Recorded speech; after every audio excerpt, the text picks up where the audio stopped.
So here we have the Mini Cooper Countryman automatic on a 65 plate. I'm going to start off by showing you around the outside of the car, and then we'll hop in and run through some controls on the inside. But from the outside you can see that it's a 5-door car with alloy wheels. Let's start off inside the boot and then work our way around the rest of the car from there. Back of the car you'll see we have reversing sensors, plenty of boot space as well, as you can see, along with those 3 individually folding rear seats.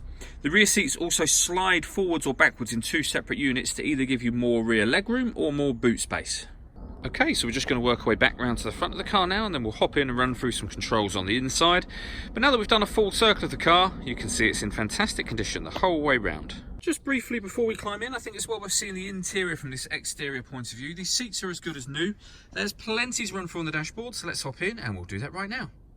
Okay, so now that we're inside the car, we're going to start with the dials. We've got the rev counter, a digital readout for the speedometer in the middle, and then at the bottom you can see the total miles on this car, which are 5,170.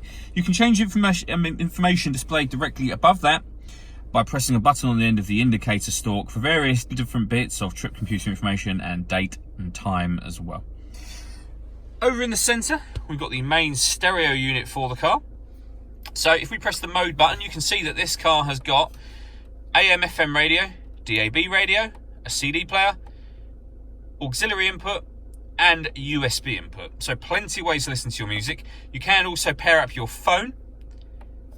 Configure is where you'll change things like your time, date, and then Mini is useful, or are useful phone numbers like Mini customer services, for example.